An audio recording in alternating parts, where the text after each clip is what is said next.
Welcome to the first episode of Musical Mastery. I'm your host, BillyRippa, and today we're going to be talking to DJ Doss. He's a DJ that's played at the GoodLife Music Festival, done Red Bull live streams, and he's been in the business since he was about 15 years old. So let's get started. I wanted to start it off with, how did you get into DJing? Basically, like early days or like good life shit? Like the real early days. Basically, like I've always been into like sports and shit when I was like a kid. So, like, basically, like all my friends used to play sport and that, and like they'd always like gym me up to come to like parties and shit, like after the games. Yeah, And, like Lucky and that. Yeah, like all the boys, and I was just like never really into that. Like I don't know, just like as a young like 12-year-old, like 13-year-old, I was just like nah. Yeah. And I don't know, I went out to like I think it was just like a house party at like Waratah or something, man. Like as a Halloween party, I remember I went to it. I was like, holy shit, it was my first ever party. And it was just like it was so lit. I was like, what the fuck? I was like, this is sick. And then, You just loved it. Yeah, just like the DJs are just sick. And I was like, yeah, that's pretty cool, eh? And I remember from that day, I went home and got like, I had an iPad that I got from like school, like for school, some shit. And then I downloaded some like DJ fucking app, essentially. And that's literally how I got into it, eh? And then I was just on like my iPad, just like having no idea what the fuck I was doing for like months and months. And then like I had a school computer as well, which was just like some shit Acer at the time. And then I like just like made do with what I had essentially. So did you upload any of those early beats? They weren't really like, it wasn't my own music. It was just more like DJing, because I didn't even know I didn't originally get into it to like make music. I originally just got into it to be like a DJ because I just liked like that performance shit, like just like that side. And then essentially like I just started doing that for a couple months. Just like I wasn't even beat matching or anything, but like I was literally just cutting. When a song went quiet, I would bring in another song. I was mixing by loudness rather than like beats and shit. So like the old school just playlist remix type of thing. Yeah, literally, I was just like, it's literally just like Spotify, just turning one song down and turning one up. That's literally all I was doing. Yeah, that was my first mix. That was literally all I was doing for like months, just like slowly turning one down. I remember the first, like I played my first ever house party at like some party at like Edgeworth or some shit. And I was literally just bringing one song down and then bringing one up the whole time. And everyone was like loving it. Yeah, literally. I think I only got like, there's only like 20 people, if that. I got like $50 and I was loving life because I was like, fuck yeah, I just made money from music. This is sick. And then like all my money I made went back into the higher shit. So I made nothing from that first ever show, which was funny as fuck. I wanted to ask actually about the startup costs and like the equipment that you started with. Essentially, I started with nothing, man. My parents at the start didn't really want to buy of it. My parents are real sober. Like if you've spoken to like Lachlan and that, like they can confirm, like because not so much Jackson, but Lachlan, because I was more closer to Lachlan. He was like my younger brother when I was a kid. Yeah. Now, we haven't really talked like as much, like when we play cricket together and footy together. But like we do our own thing, like, and at the end of the day, if he needs me, I've got him, and if I need him, he's got me. So like at the end of the day, that's sort of how we work. But like, same with me and Mercy. Yeah, mainly fucking startup costs, bro. Like I didn't even have money to start it up. I was only 13-year-old. When I started this, I wasn't even legally allowed to get a job yet.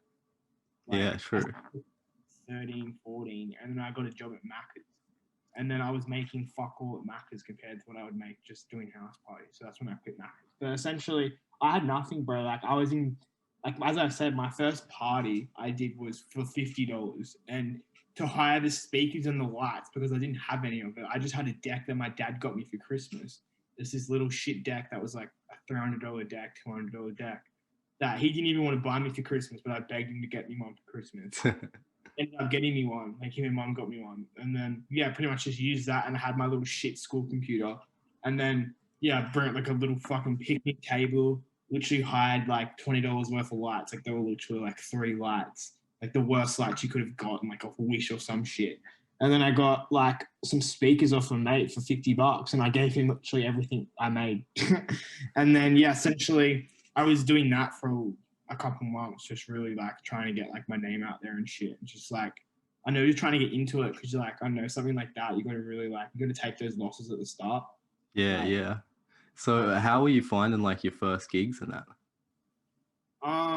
I mean, it was fun at the time. If I look back on it now, I would say it was boring, but like at the time, it was fun because it was just like something new I was doing, and like I thought, yeah, I'm gonna DJ like once, and it'd be cool, and I'll just put everything that I fucking make back into it, and it'd be sick. It'd just be something to do, you know what I mean? And then fucking, like, I got booked the next weekend, and then someone's like, oh, like, do you want to like do it again? Like, I'll give you $100 this time. And I was like, oh, all right. So then I did that. Then like that was only a couple months after, and then like that's when I actually made like money. I paid $50 for all the shit again, but I actually made $50. And I was like, So it oh, blew up pretty quick.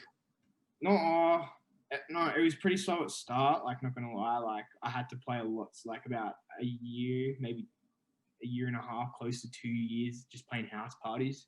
Like, just really trying to fucking like get my name out there. Like, I got to a point where I was getting booked every weekend. So like that was like the height, like that was like the peak. Like that's when I was about 16, like 15 and a half, 16. Just And all house parties every weekend. yeah, basically then like I had to drop sports and shit, and that's like obviously why me and Lachlan sort of like drifted apart a bit, because he's all like, and like obviously like Lachlan's a tradie and shit, and like I'm a musician, so like he works Monday to Friday, fucking like he works hard, you know what I mean? Like he does like Yeah. big jobs. So like I don't fucking bug him. They're like, oh, do you want to come like kick back? I like after you've worked fucking 12 hours on a construction site, like if I sat in the studio for 12 hours and cunts were just hitting me up to do shit, like I probably wouldn't want to do shit either. You know what I Yeah, mean? man. So like I don't know, like but yeah, but fucking like I don't know. At the start, it was like it was a bit hard, especially like not having like 100% support from my parents, because they were still a bit like, oh, fucking, you should be focusing on school and shit like that, and like why are you dropping sports for fucking DJing? And then they seen it as just like something stupid, you know what I mean? Like just a reason to Yeah, go out. yeah. Like you're not even fucking 18. Like why are you trying to get? And I'm like yeah, I just thought that was a bit hard, sort of, not gonna lie. Do they support it now? Yeah, they obviously support it now. Like my dad's invested a lot of money into like my brand and that. And like I've obviously paid him back full amount, which is really good. But yeah, like obviously now they've invested, but like obviously when I was like underage, like telling like mature parents who are like full straight sober, like they're not Christians, but like they pretty much are. Like Yeah, yeah. they're full sober, like don't drink, don't smoke, like nothing. Like they're just like straight edge, like normal people. Like So you came up from like a really different environment. well, yeah, it really depends on like what I don't know, like it depends on what we're comparing circumstances. Like I guess I didn't grow up in I didn't have a rough childhood like some, and I'm very appreciative of that for sure. Like I know some of my friends like who have had some really fucked up upbringings, and then like the sad thing is it's out of their control. Like, Yeah. like the way that their parents are, and like the way that it's not even their parents' fault. It's like it's just a whole cycle of parents just not raising people right. But yeah, like I know I feel like my parents are really like switched on. Like they always wanted to give me like the best opportunities for school, and like I just never took them, bro, just because I never seen an opportunity in school. Like, and then I seen an opportunity in music, and then I thought like, fuck yeah, I'm gonna grab this because it's fun. I'm interested in it, and like, it's a big industry. You can make a lot of fucking money from it. It's not like it's just like a small little side hustle. Like, you Yeah, can make yeah. potentially, and it's like not like a fucking like a trade job or something that like personally I wouldn't like. You know what I mean? It's something that I do that I enjoy. So that's the main thing, bro. Is Like it your main gig at the moment? not at the moment, bro, because of COVID, obviously. But normally, like, well, I've only just turned 18, so like I've been like not independent essentially because I've been living with my parents for since I haven't left home ever because I've been under 18. You know what I mean? Like Yeah, I've only yeah. just become like an adult essentially, like a couple months ago. So, like I wasn't. I was technically, you could say it was a full-time job, but like obviously I was going to school 5 days a week. So like, Yeah, and yeah. then if you look at the money I was making compared to like any other fucking person in year 9 or year 8, like it's Pretty just like good. you could say it's like it was over 500. I'm not 500, $50,000 a year. Year 8, I was making for just for GoodLife. Damn, man. Damn. Kids wouldn't even barely scrape through $24,000. That's like the tax threshold. They wouldn't even get past the tax threshold, which is $24,000 a year working at Macca's. And I'm just cutting fucking over. But then again, I had like my own business and shit. I was just more see kids at my school were like switched on. They were like 100%. I'll give them credit. Like there was some really smart kids. But you think about what those kids are doing today. Most of them have just finished school. Yeah, Now yeah. they're going to actually go out into the world and fucking experience the world, bro. Like they teach you in schools, yeah, if you stick it out to year 12 and get really good grades and shit, you can get this job. But they don't tell you, they don't actually teach you that like everything's an industry, everything's all about who you know and connections and shit. Like it literally just like going in on Indeed and applying for a job. Yeah, man. Like So much more out there than just working for somebody else. people go to school. Like I've dropped out in halfway through year 9. So I've got 16, 17, 8. I've already got 2 years of like life experience on top of anyone who I went to school with. They finished school last week. Year 12 would have finished like last week. So they've got a week out of like technical life experience because they don't go to school. They used to just getting up, going to school Monday to Friday.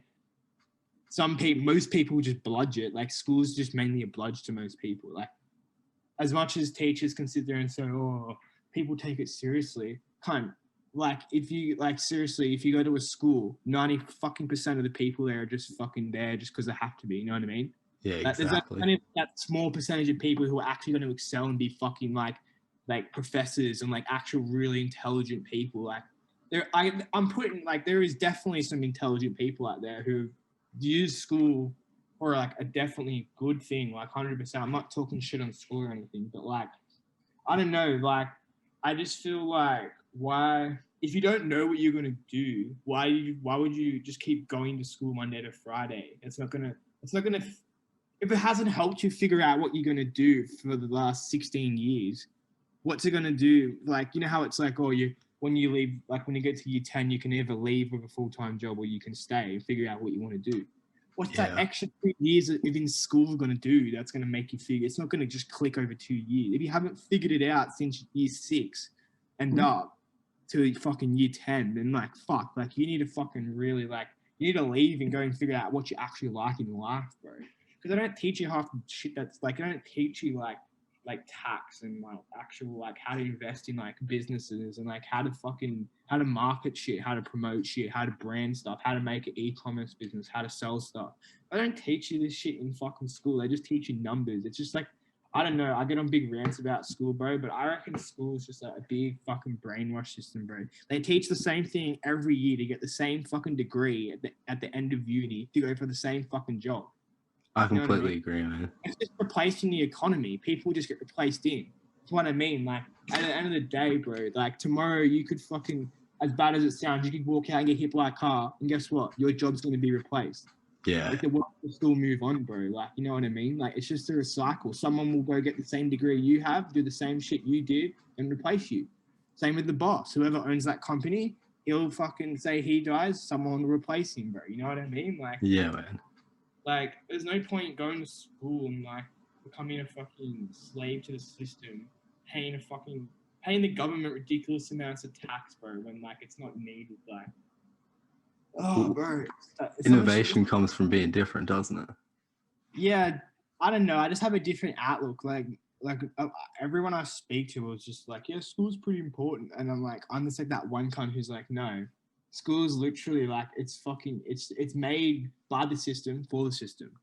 Well, you've actually gone and like made something for yourself without school. Exactly, bro, and that's my point. You know what I mean? Like that was this. It's sort of a point that I'm because my teachers used to always, I used to get shit reports, bro.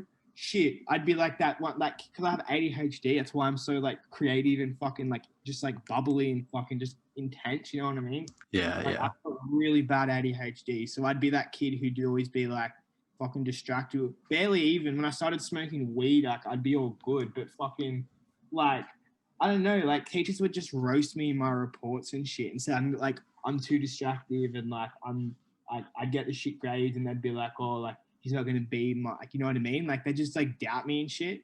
I've found most creative people are like that. They told me to start looking at a trade when I was in year 9. They're like, you better start looking for a trade.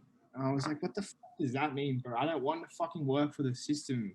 Like, I don't want to just go out and do what the fuck the government wants me to do, bro. Like, I want to make my own money, like, clean money.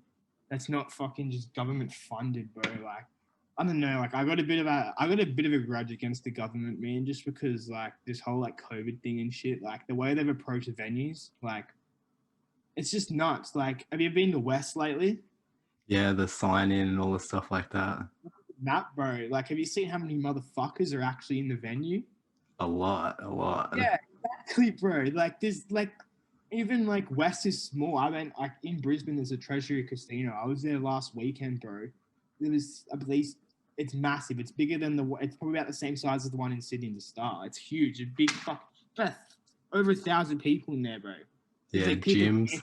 smokers room and shit like that. And I'm like, what the fuck, bro? Like, why are you not opening the nightclubs if you're gonna let a casino open to 3,000 people? Like, that doesn't add up. Like, oh, it's just there's like it's a big I don't know. It could be conspiracy theorized or it couldn't be, but I don't know. I reckon they're just trying to fund money back into the economy because like if people can't go to the nightclubs, they're going to go somewhere else to drink, and if they can't go to the pubs, they're going to go to the casino. And then the government gets a lot more of a cut from a casino than a nightclub, essentially. That is So true. it would make sense to close the nightclubs for a lot longer because they could open them now. They're opening theaters, there's concerts, and shit like that, but they just won't open nightclubs because they know if they open the nightclubs, no one will go to the casinos because the fucking only the old people will go. They want the young people to go to the fucking casinos so they can fucking pay off this debt. You know what I mean? Because we're in massive debt, bro. Especially, and then like, yeah, it's just like people in the music industry know what's going on. You could be onto something there.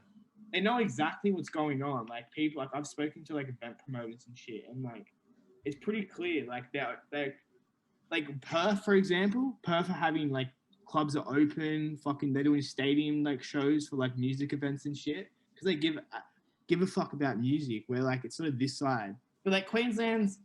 I get Queensland. New South Wales is just fucked. New South Wales is really bad for music. Yeah, it's bad, bro. Like it's horrible, man.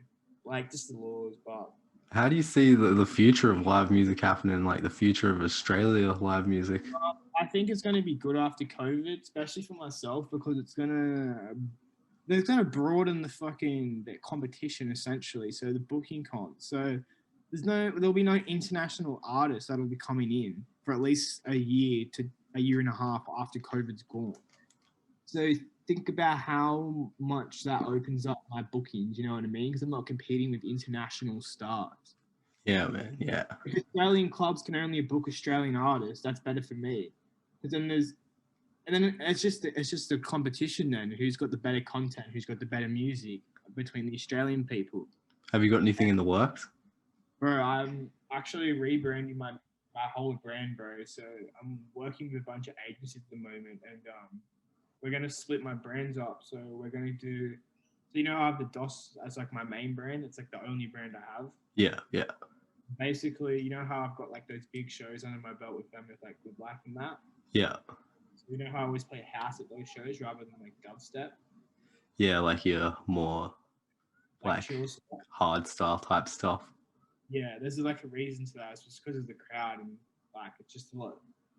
It's just like the set times and shit like that, bro. Like there's lots of like different like things that determine like what I'll play, like determining who's playing before me, who's playing after me, like who else is like who's on the actual lineup, who's headlining. There's lots of different factors to fit in. Yeah.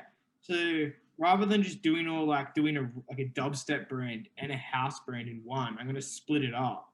So I'm gonna keep DOS as the house brand and like the mainstream project and keep going under GoodLife and shit with that.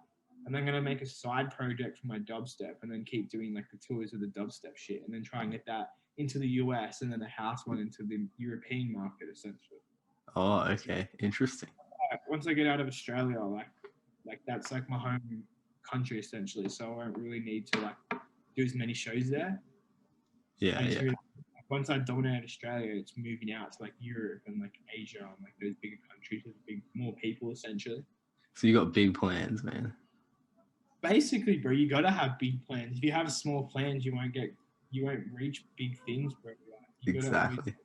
big goals. That's what I found. Like at the start, it was always I've never really thought small term. I've always thought big term of this, which has really helped me. I think, especially my mindset. I've never thought like like something small term like like I want to play it like I mean obviously like I think about like I want to play it this that or something like that, but like that's not really short term. Like I'm like short term I mean like I want to go play the Nui, you know what I mean? Yeah, yeah. That'd be like I would never really think about that. Or like I want to go play at fucking SJ's or the Kent, you know what I mean? Like fuck that. Like I'd be thinking about that 3 years ago. That'd probably be like when I was like just started. That's probably like a good thing to think about, I guess. Like it's realistic. It's probably big then. Like it's probably fucking big for a beginner. Like that's like at least 6 stages like up from like an amateur like beginner. But yeah, bro. Like I always like really think like big term rather like than just like what I'm gonna do next week. Because How did obviously, you manage to land like some of these big gigs like GoodLife and the Red Bull live stream and that? mainly just connections, man. Like I just try to keep my connections really close and really tight. I just try not to start shit and not be a shit cunt and don't talk. You just don't have bro, be seen, not heard, bro. Don't I just be a good cunt. Like just be myself, bro. Like that's some people will like you if you're just straight up yourself. You try to be someone you're not and just like you try to just fucking fit in like people see, especially artists. Like I found artists can just see straight. Artists are like the type of people who can just see straight through creative people because they've seen it all. Like they've experienced it all. Like I can see when people are just trying to just like fit in around me and shit. And like I'll never say anything, but just like deep down, I just don't fuck with it. Just because like I always fuck with someone more who just will just fucking like treasure themselves and don't give a fuck about even what I think or what fucking anyone thinks. You know what I mean? Yeah. I always respect someone more. It's not even like it's just respect. Like, I respect someone more who's themselves than someone who tries to be someone they're not. Like straight up, doesn't matter like how different they are. They could be the sussest cunt in the world. But like if they're man enough to at least sit there and not try and hide it and like embrace it rather than fucking degrade it, then fucking no, I'll get around that for sure, bro. Like I'm just that type of person, bro. But yeah, like I find connections, man, have definitely helped me with like GoodLife and like those like Red Bull streams and shit. Like it's mainly the stuff with Red Bull. I just know the marketing ambassador for it. So that's basically how the Red Bull shit happens. His name's Hugh, and he actually lives in Newcastle. Oh, sure. Yeah, so he does like he's like the marketing ambassador from them. So he does like he books out the brand essentially to promote it essentially. So yeah, it's pretty good. They sent me free Red Bull, which is not too bad. Nice. Like that. Yeah, it was fucking good. They sent me like 4 cases in COVID, and I was like, yeah, like full lockdown COVID. They sent me 4, and I was like loving life. Sick. Like I actually got into the GoodLife team, like again, just through Mansus. Oh no. True. So you remember? So this is probably remember like ages ago that show X Factor or like Australia's Got Talent or some shit. Yeah. Remember that kid Jai Waitford? He was like 17. Yeah, I know him. Yeah. So his producer is actually the guy who got me into the GoodLife team. Oh, true. This is before he actually produced for Jai Waitford, and he's also the kid Larry's like one of his like homies from Sydney. So one year, this is before I even applied to DJ there, I messaged Mansus and I was like, hey bro, like I seen you promoting this. Like I'm not DJing, but I'm happy to like help promote it in Newcastle for it because he's from Sydney. And it was just like a foot in the door. I seen it as like a way to reach out to him as well, because I never spoke to him before. It was just a good way to reach out to him. Like, I'm doing him a favor, you know what I mean? Like, So why did you want to reach out to him if you weren't DJing yet? No, I was DJing, but I wasn't DJing at GoodLife yet. Oh, okay. So you're setting up the connection. I sort of wanted to like, sort of just get closer to that team essentially. Because I had heaps of people telling me to start applying for it. Because I was at that point where I was like getting booked every week. And people were like, why don't you apply for GoodLife? GoodLife. Because I was 16 at the time too. And everyone was like going to GoodLife and shit. And then I went to one. And that's when I messaged Vantas like 2 weeks before, or like, no, a couple of months before. And they were promoting. And I essentially promoted for Mantis's code. So he sent me a screenshot of his promo, and then I would put it on my story. Bro, he sold like 3,000 tickets that year. Crazy. Nice. He's smashed. The guy he comes second only sold like 700. He absolutely creamed everyone, and then like everyone was like, "Holy fuck, how?" But like low key, I was selling tickets for him in Newcastle. we were pretty much selling from Newcastle, Sydney, Central Coast. Like that's a massive radius of underage kids. Like yeah, man, and they all love the live music. Yeah, he just gave me half the split of the commission, which was a couple $1,000. So I was cheering. Damn. I wasn't even on the team then. Like he's like, here, bro. Like he would have got at least $10 a ticket, pretty much, and we don't pay tax on it because it's commission based. So 10 times he sold like 3,300 or something like that.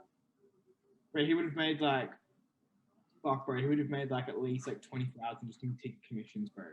Man, that's crazy. I think tax would be like a couple thousand. So like I think he gave me like $5,000 out of that. I was like, fuck yeah. And that sort of was like my first little bit of investment, essentially.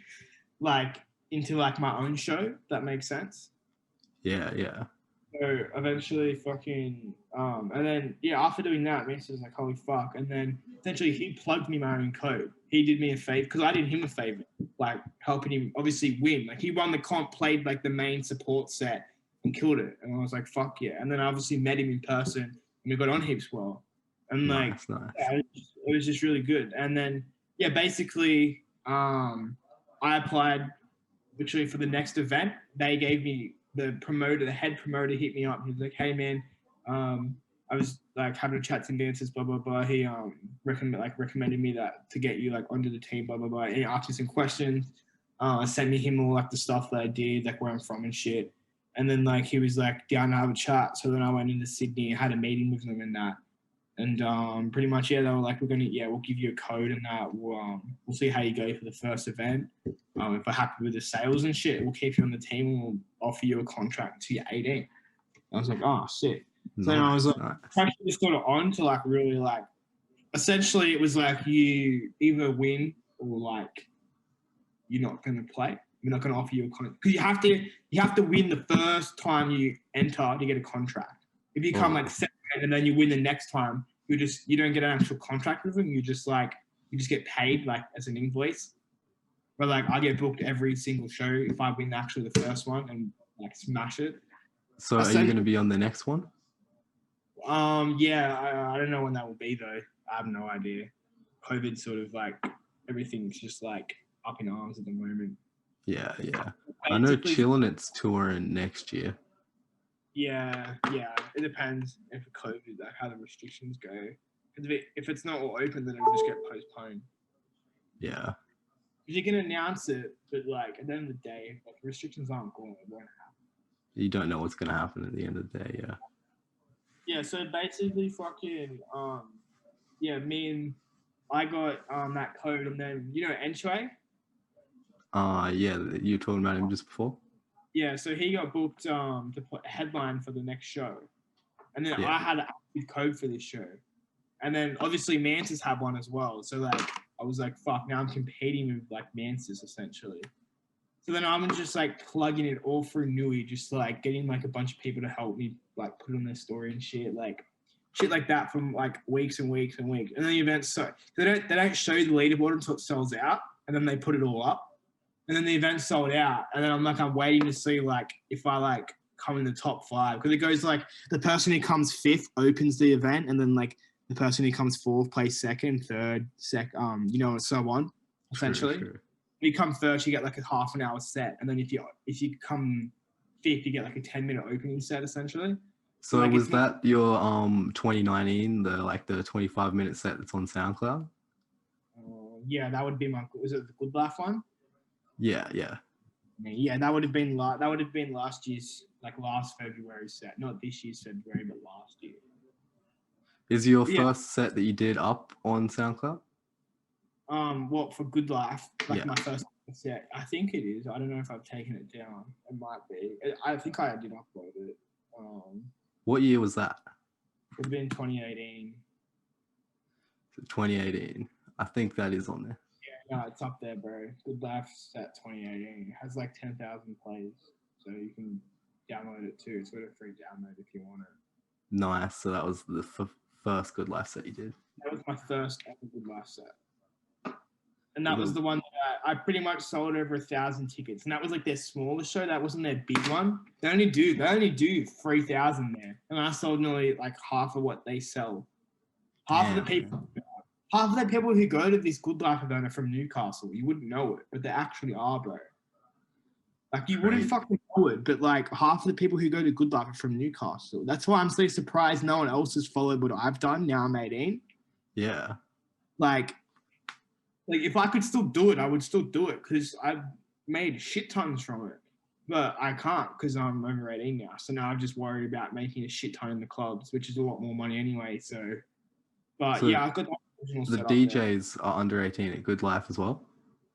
Not all of them. Obviously the ones who are like getting booked through like agencies and shit, who are getting booked as a headliner. Like obviously Chillin' It and like Lude and like Hooligan Hefts, like they're not under 18, but like they just get played. But to be a resident, like for them, you have to be under 18. It's not really fair. It's not really fair for like the under 18 DJs. It's an under 18 event, and like it's more like a DJ, resident DJ / promoter role. Yeah. But then like it's not like promoters don't get paid. Essentially, I get paid. So it's not really a promoter. I guess it's like a job essentially, almost. How does your management work? Do you have your own management team? So that's sort of been up in hands at the moment because of COVID. So I'm looking at signing my management over to a new agent. So my current agent for my dubstep shit, he's gonna keep doing my dubstep stuff, but we're signing to a new agency that's based here in Brisbane, just a different one. It's just more dubstep focused and like we just see a better vision for it. And then I'm signing to a brand new agency with Nui. He's just signing, like it'll be his first year as an artist manager. And I'm going to be on his roster. So I'll be probably one of his top priority artists, which would be good. And we only live 5 minutes away and we get on heaps well.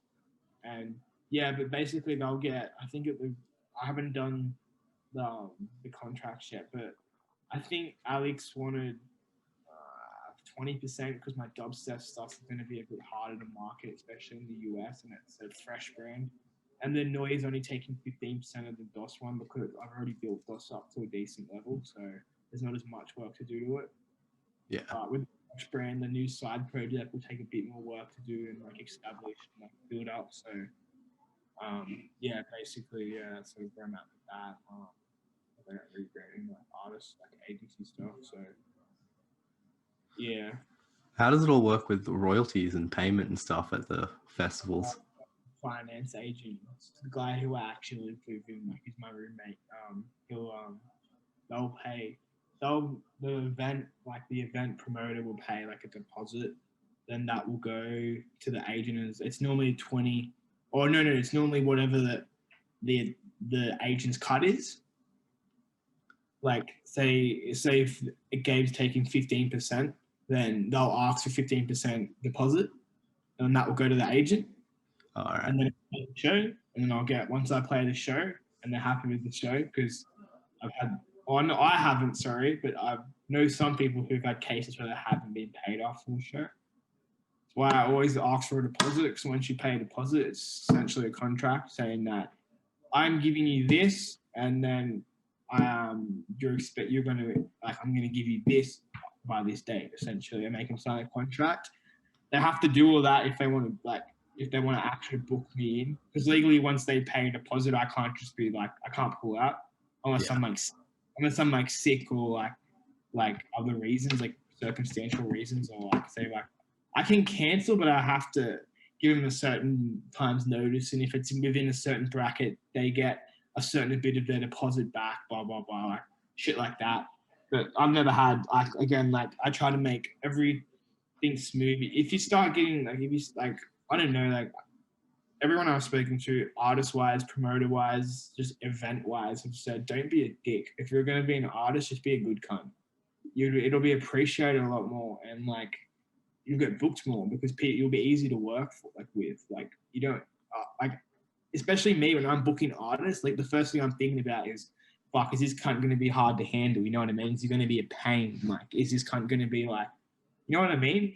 Like, you just Yeah, I know don't, what you mean, man. you don't want that. Like, especially if like you're an artist and you're trying to get booked, you don't even want you want promoters thinking, oh yeah, the last time he played here, like he was a mad cunt. You know what I mean? Like he was heaps funny. Like he was a good cunt. Like he didn't just fucking sit in his hotel room all night and all day. Like he actually come out after his set and like he actually come out to dinner with the artists and shit. Like I always like give time to especially the people who booked me. Like I always come up to like a promoter and be like, he came for a mad show tonight and shit. Like I hype him up. I don't just sit in my hotel room like some artists like fucking all day and then come out at 12 o'clock, play the set and go back to bed, then sneak out fucking at 6 a.m. and go to the airport. Like I don't know, I'm just not like that. Like I don't know. I just find if you make it more personal with a promoter, they'll book you again. And Sure. the more they book you, the more money you get. Like, and it just adds up. And I think that's a good tip for people.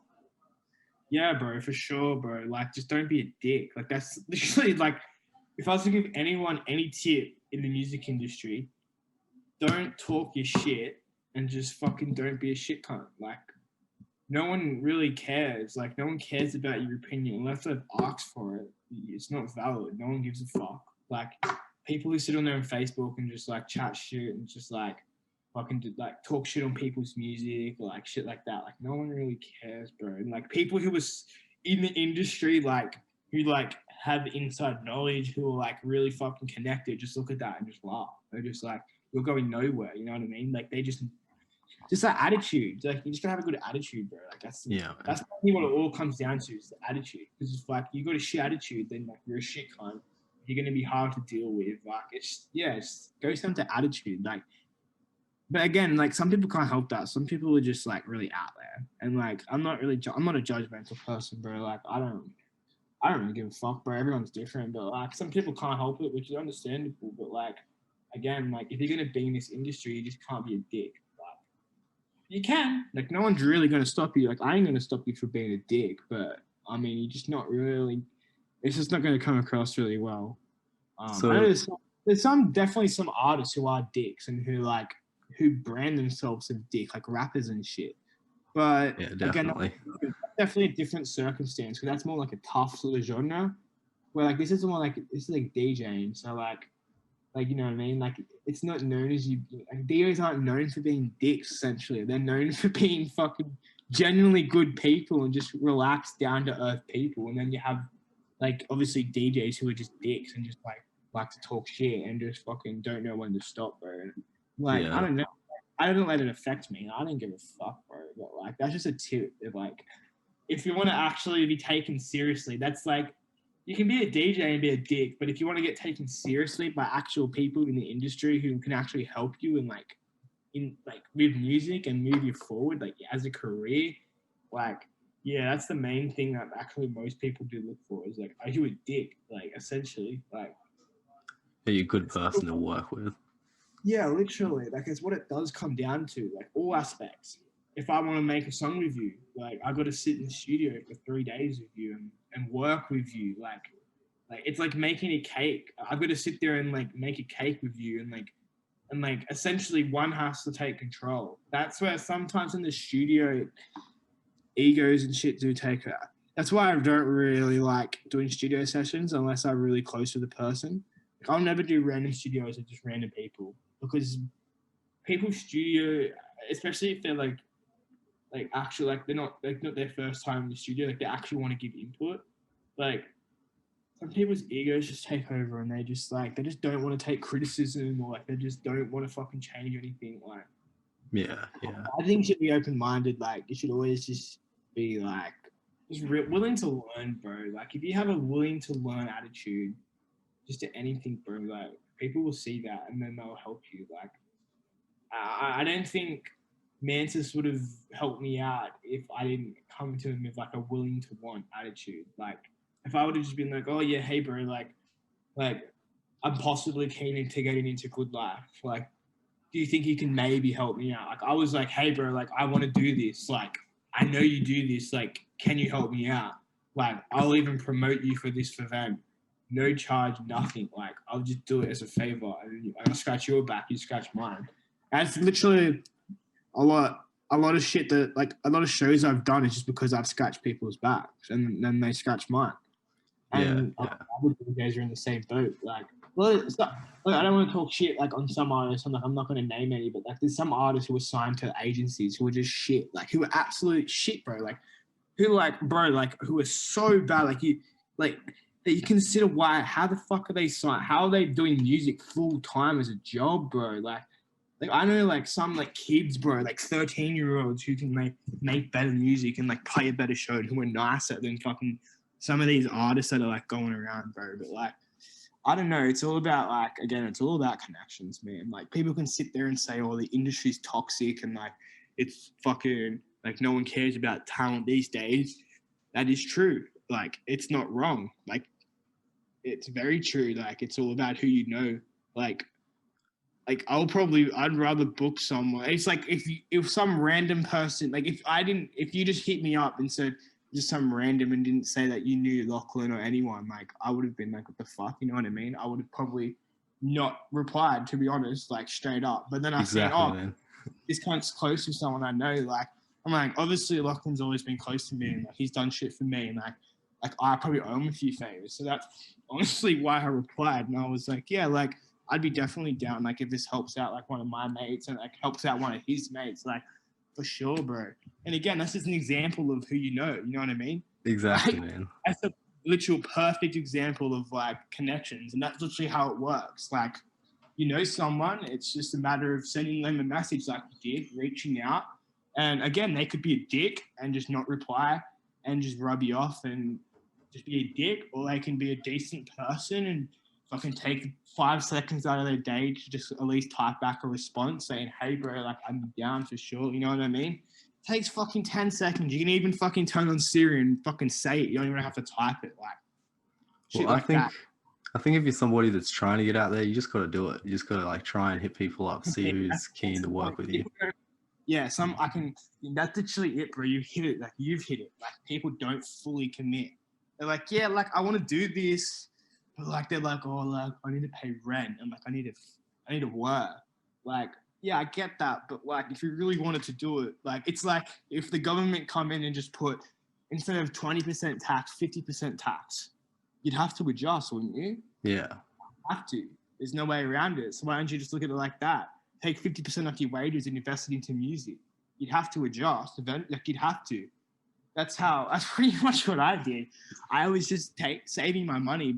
Was just looked at when I turned 16, I started getting more financial and like more looking about how I'm spending my money because I really spent it on shit when I started making it. To be honest, I was just spending it, like it was just going because I started making shit tons through GoodLife as like a kid. You know what I mean? Like getting house parties every weekend and then every month playing like a $2,000 set at GoodLife. Like I was just spending ridiculous amounts of money and like on like weed and shit like that and just like clothes, like Tommy clothes and just like heaps of just shit that I didn't really need. How much does like running costs for your brand take out of your profits? What do you mean like logos and stuff like that? Or like promotion, all that kind of stuff. Do you pay for promotion? Yeah, like I don't really do paid promotions unless I'm selling tickets. I mean, like that, it doesn't really cost that much now because the business is flowing. But like again, like the startup costs was a bit rough at the start. But like for now, like I really just like I really just look at if I need to pay for something, how many shows will that take for me to pay it off? And most of the stuff that like most of the shit I'm buying like visual shows and like new logos and shit. Like I'm not buying like fucking $5,000 logos. Like I'm only buying like a cup. Like the logos cost me probably like $400 each, and like I get like True. I can't disclose how much I make a set, but like I'll tell you it's over $1,000. So like I can realistically like one show will pay me off two logos. So that and I have two brands now. So realistically I invest 800, I play one show, I make that back, and then I make profit on top of that. Nice, man. Nice. Essentially. But like it's not like I need to go to the bank and shit to get loans because I already have like finances in the bank from the shows that I run. So like I don't really, it's not like I need to go get a loan to invest this in and then pay off the interest. Like I don't have any, I'm literally getting a loan from myself, buying the logo.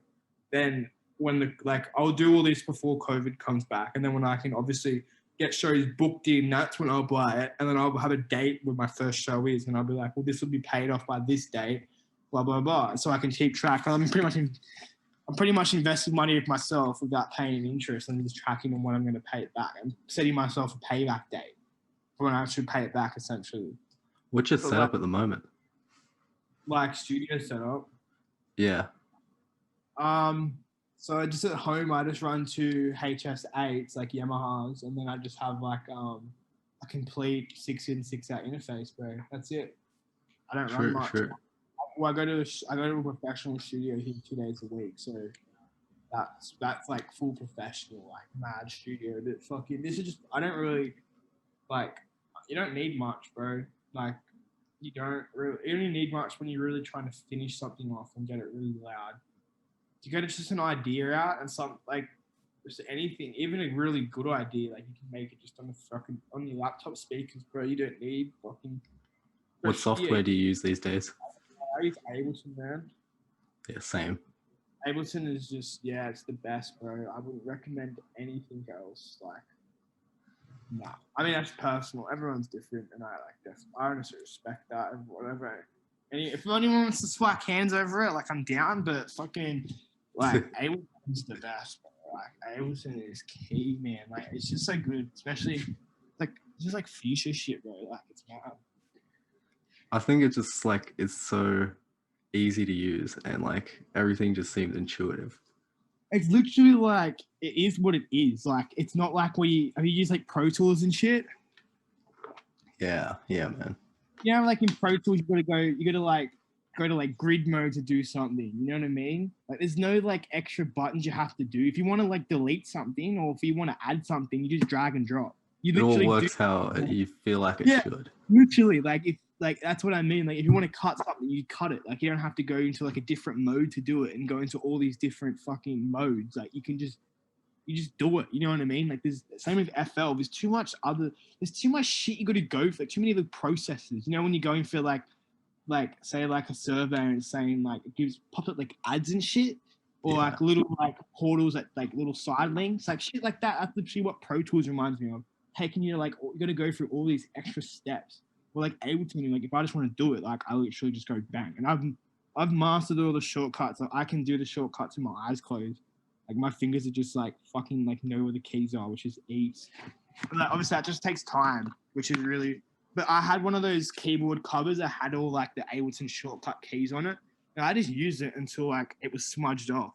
And then when I just took it off, and then I was pretty much just knew where it all is, and now I'm just comfortable. So I'm at the point now where like I don't even have to think. Like my hand does it. Like as I'm thinking. Like you get like I don't know if you're at that point yet, but like you'll get to that point if you keep making music and keep on the same. If you don't keep changing softwares, you'll get to that point where like you don't have to like think about it. Like think about the idea and then think about how you're gonna do the idea. You sort of just think about the idea, and then your fingers sort of just. It's sort of like beat matching on deck. So I was at the point where like ages ago where I could barely even mix. Like I couldn't get my kicks and shit on. I didn't know whether to speed the track up or slow it down. Like I was always confused when I first started. You know what I'm talking about? Like beat matching. I've never done any of that. I'm more of a like producer. You're right, bro. So like, essentially, we've seen like DJs how they try to get the track on time. Yeah, yeah.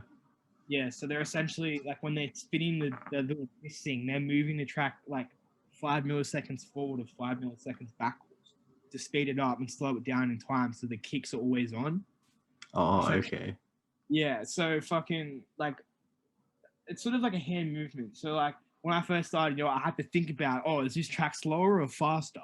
Now my hand just does it. Like I don't even have to wear headphones. Like I just start bringing the song up, and my ears just pick it up. Like whether it needs to, like I don't know, like it's really hard to explain. It's just like a natural thing. Like my hand will just move and it'll just fix it. So that's when you're like bringing in one song into another one. Yeah, literally. Like you know how DJs wear headphones? Yeah, When yeah. they're actually listening to the song that's coming in before they're actually putting it into the front of house speakers where everyone can hear. So they can't. So if it is out, they can quickly fix it in the headphones and then start bringing it in. But I'm at the point where I normally get it perfect on the tap anyway.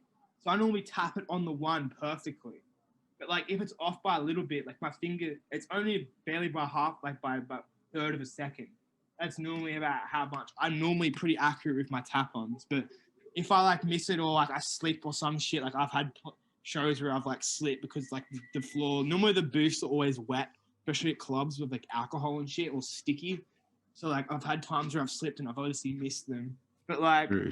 yeah, like my hands at that point, like it's the same with my production where it's just a natural like fix, which is like it actually really helps because like it takes away just the double thought process and speeds up like my production a lot quicker, which is definitely what I want. But I've only been doing it for fucking 4 years. Like I know some fucking DJs who like Carl Cox. He's been DJing for like 20 plus years. That's like my whole lifespan. He's just been doing music for. Crazy. Like, fuck. And like I've only been doing it for 4 years. Like I'm just like, fuck, do I chill out or do I just like keep going at it? But I don't know. Like I'm just gonna keep going, man. Just keep going. Yeah, I'm just gonna keep fucking hustling it. Like COVID's sort of good that it happened.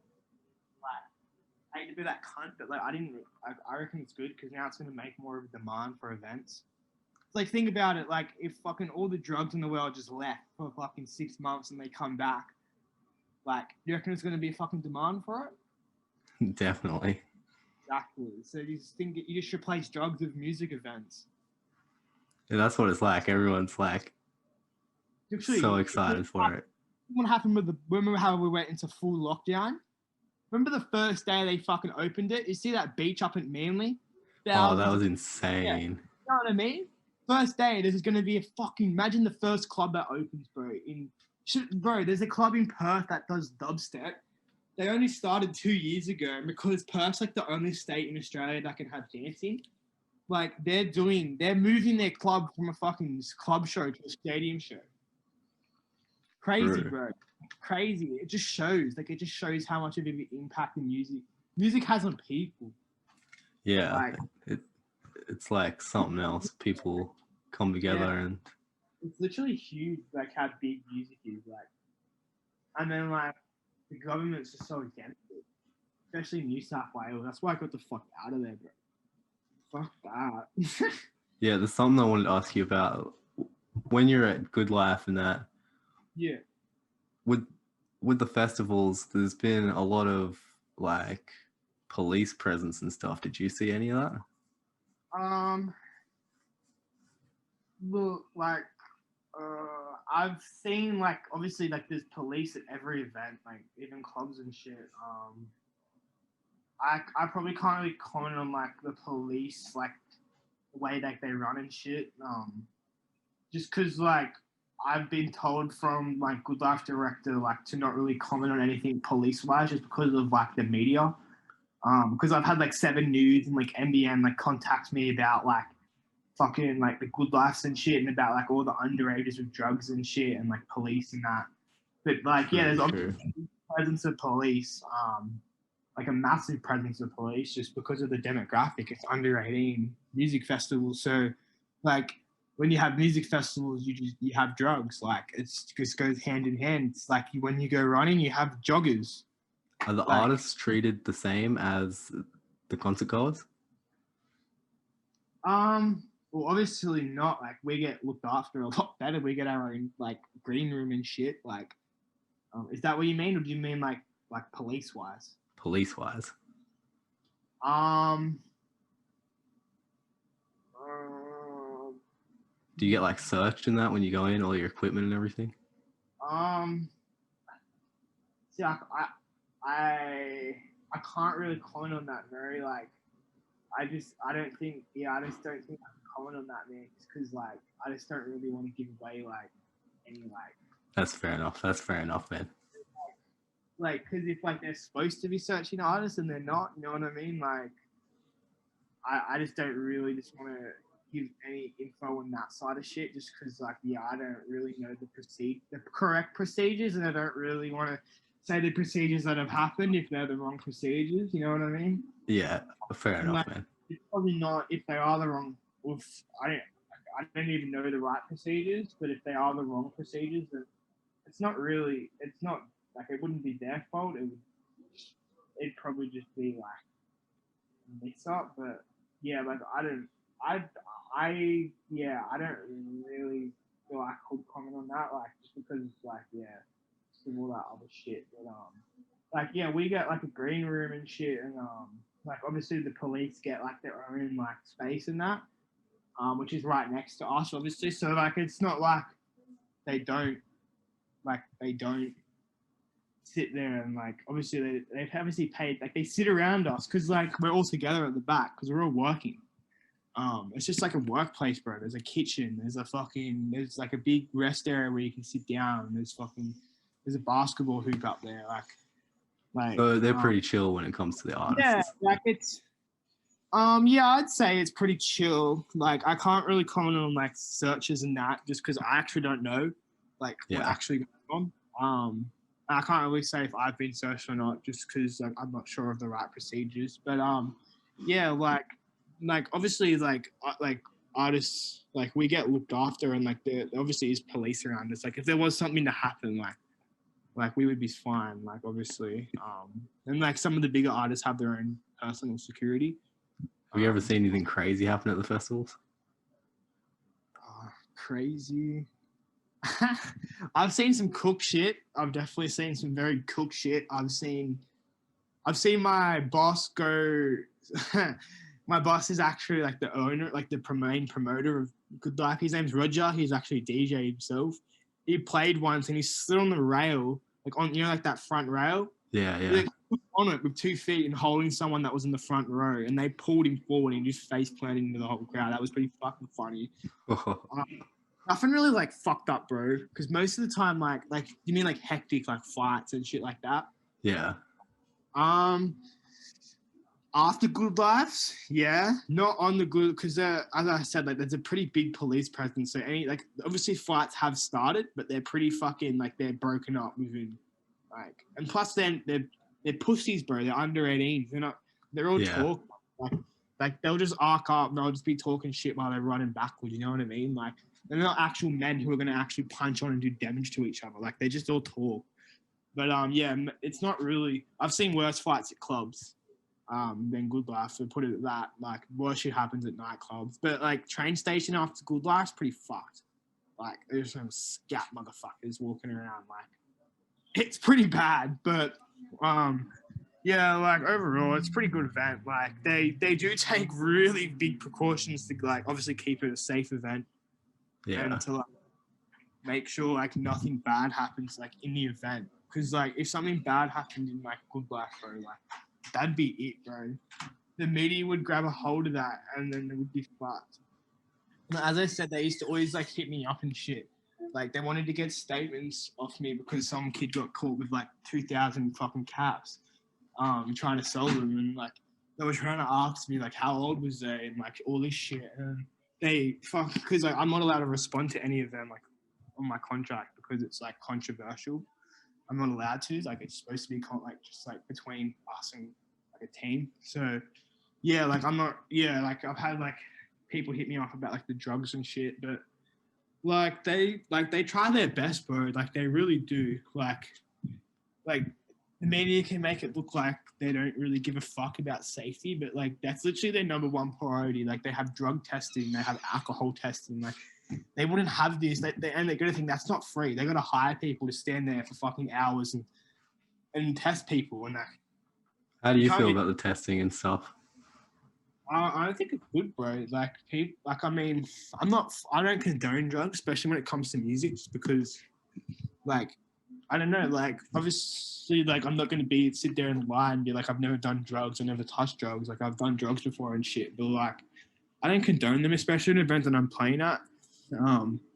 It's just a safety hazard, bro. Like it's just not safe, bro. Like, and as an artist and as an event promoter, like you don't want to be known as condoning shit like that.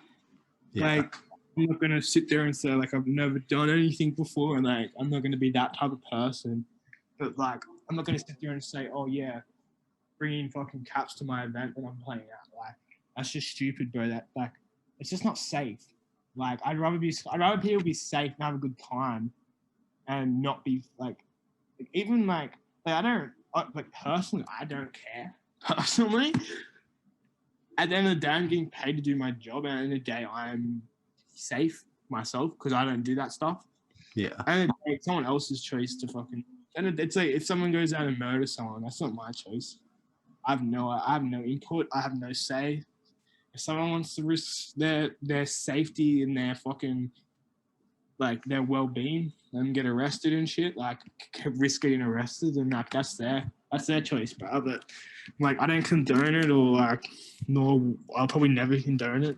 But like yeah, like I'm gonna judge someone because they do drugs. I don't care. Like I've done drugs. I'm not gonna like I don't really care. Like I'm not gonna sit there and like judge someone just because they do drugs. It's just I just won't sit there and tell you to do drugs. I'll be like, yeah, cool, you do drugs, sick. Yeah, I know what you mean, man. I know what you mean. Like, oh, I won't condone it and be like, you're a sick cunt. Especially if they're kids, you know what I mean? You're an adult, I'd be like, yeah, you do what you want. You're an adult. Like, but if like a 13-year-old comes up to me off his fucking chops and caps, bro, and he's like, oh, you killed it, bro.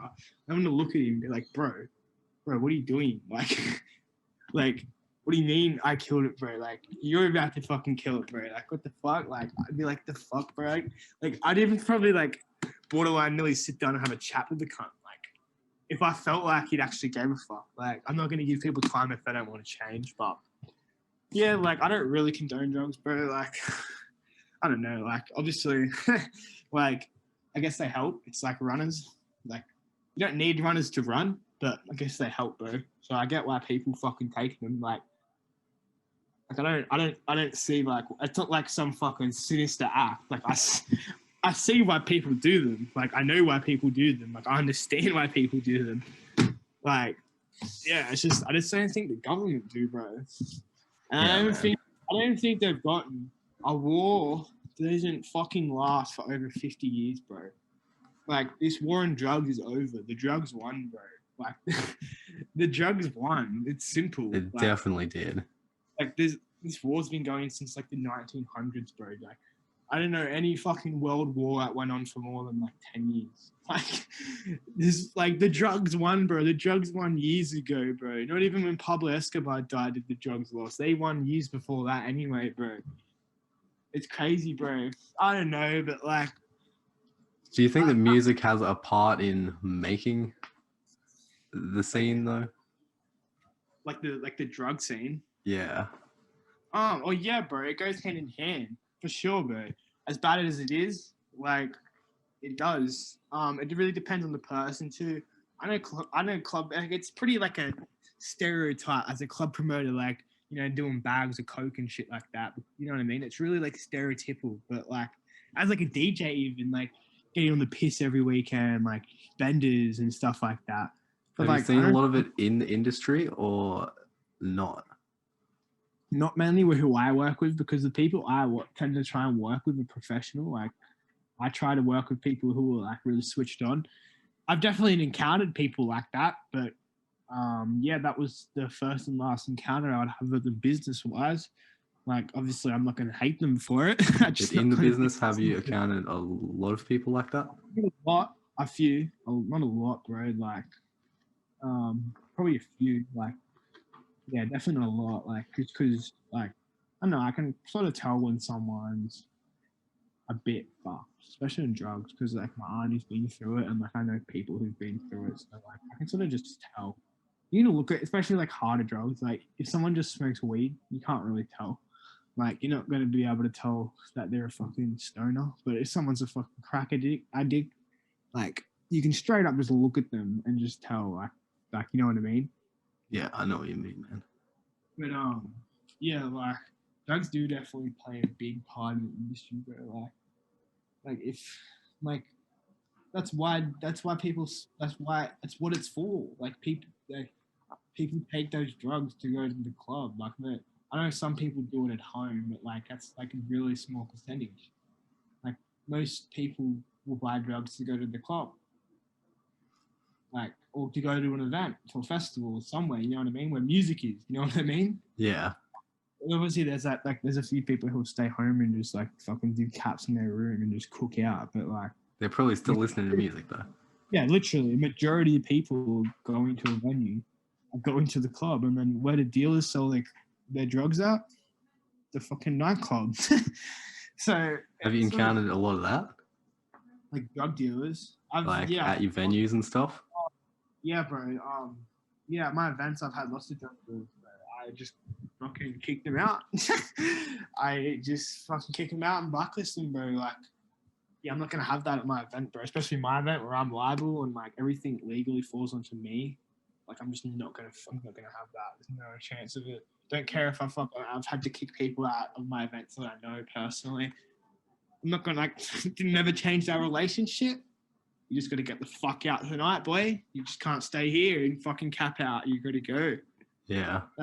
It's nothing personal, bro. It's just at the end of the day, it's business, bro. Like if you cap out here and fucking have a heart attack and the police come and shit, I'm fucked. I'm liable. Do you run lots of your own events? Pardon? Do you run lots of your own events? Oh yeah, obviously COVID fucked me, but yeah, I was really just picking them up. I need to pick them up a lot. I've run 3 of them so far.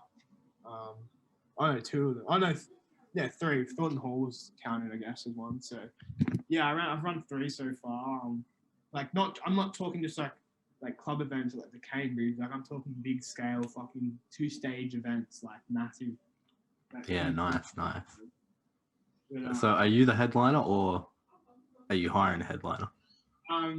last time I hired one, the one before I was the headliner, and the one before I was the headliner. So I'm moving more and taking a step back from headlining and booking other artists and making it more about other artists. But yeah, that's sort of just like a slow thing I'm doing at the moment.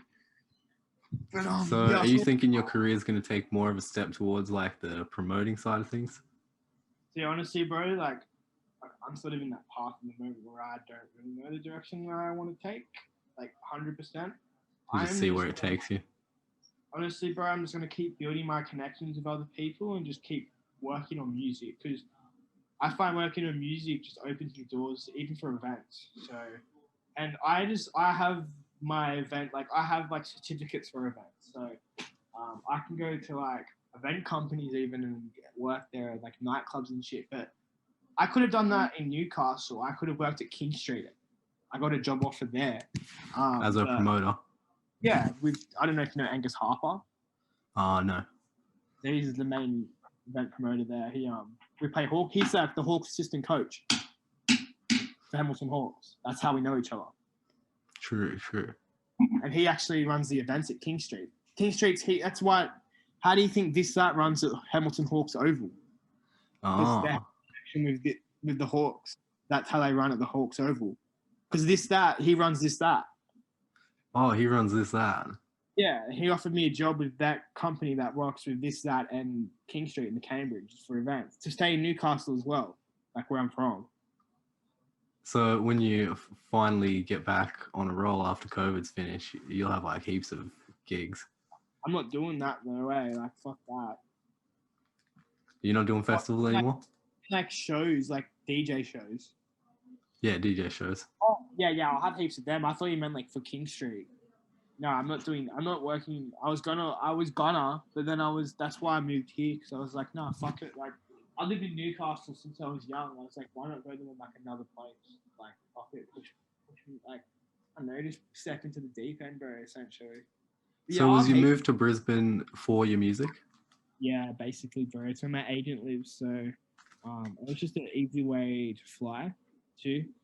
Yeah. Flight to New South Wales actually costs a lot more, and it's close. Like this will be closer to like Europe and Asia and stuff Oh, like that. true. So yeah, because we're close, like we're right, like obviously Queensland's closer to the equator, which is like the equator is pretty much like Europe and Asia. Yeah, So yeah.